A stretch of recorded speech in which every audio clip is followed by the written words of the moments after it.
That's what unions are about, in my view, about providing dignity and respect for people. And by the way,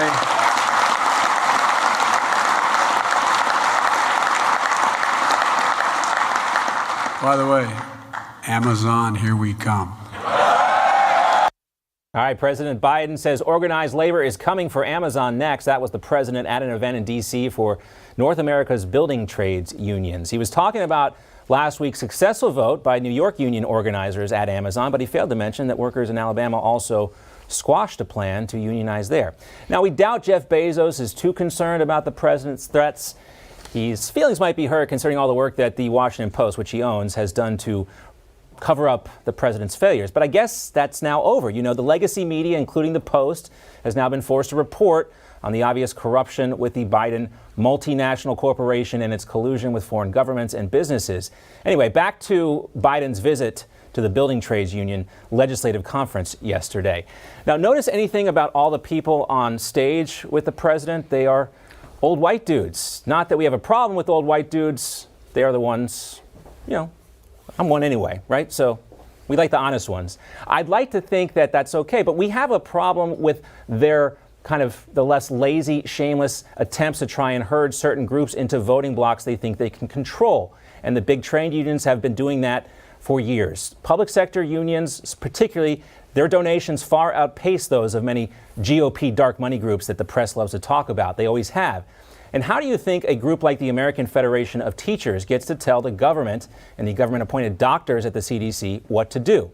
Now, a Missouri state representative named Shamid Dogan wrote about the racist history of big labor unions, and this is from 5 years ago. Quote, unfortunately, the days of union bosses fighting to protect their own interests over the interests of minority workers are not just in the past. According to a 2016 report authored by the AFL-CIO, quote, whole sectors of workers have been ignored or neglected by the labor movement for short-sighted or xenophobic reasons. Those workers also tend to be largely people of color and women, further enlarging the racial and gender divide that makes up the labor movement. Joining us now to talk about this is Republican candidate for Michigan Governor Tudor Dixon. Tudor, great to have you back with us. Thank you for having me. Obviously, unions, the Auto Workers Union, a big deal, and I should say that the AFL-CIO and the Auto Workers Union, they've made some strides. They now have some minority representation at the top of the chain, but you know, this is really one of those things that they often do, right? They use race to kind of distract us from the big guy versus the little guy mentality. Right, exactly. But you should be concerned when you see Joe Biden coming out and lobbying to take over private business with unions.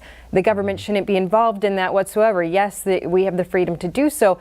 But when you rightfully pointed out what happened with the teachers union during COVID, the teachers union was making medical decisions. In Michigan, we still have 100,000 children in masks every day. This is becoming a health issue that unions are taking over. Unions are meant to represent the people that are part of the union, but this is affecting our students. Why would we allow government to be involved in this way and collude with unions? Yeah, the public sector unions are some of the most egregious here. There was a study done by the National Institute for Labor Relations Research.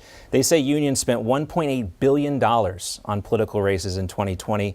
Hundreds of millions of dollars went to local and state races.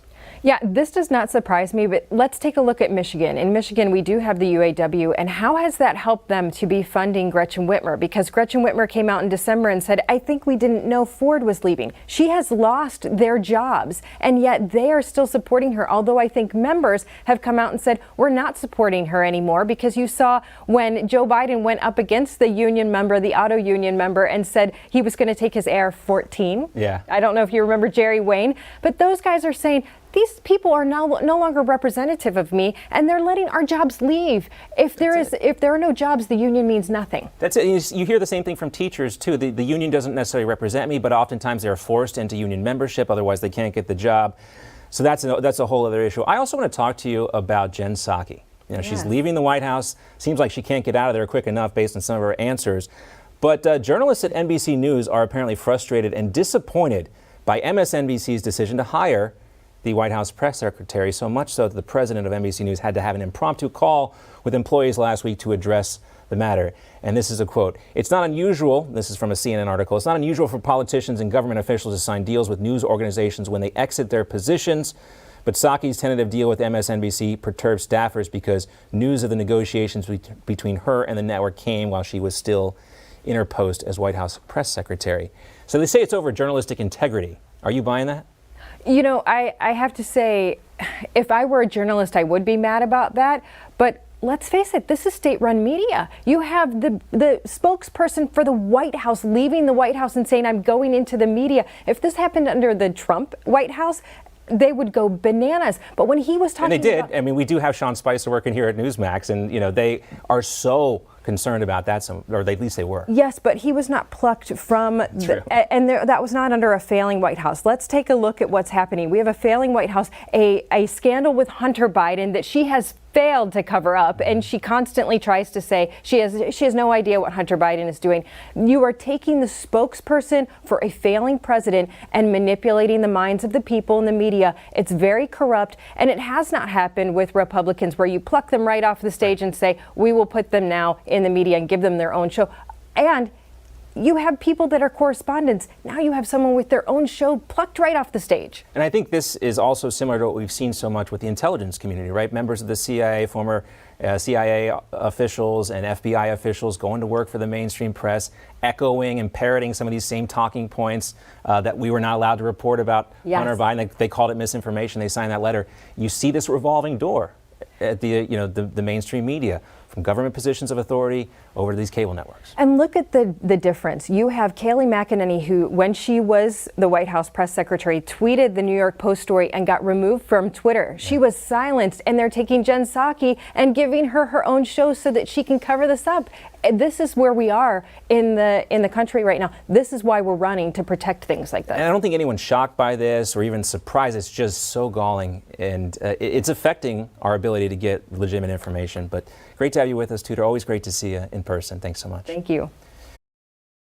Hey, I'm Rob Finnerty. Thanks for watching. If you enjoyed this video, please join the conversation in the comments below. Don't forget to subscribe, too. Hit the bell icon to be alerted to breaking news. And remember, there's a whole lot more on Newsmax TV, America's fastest growing cable news network. Newsmax TV, we're real news for real people.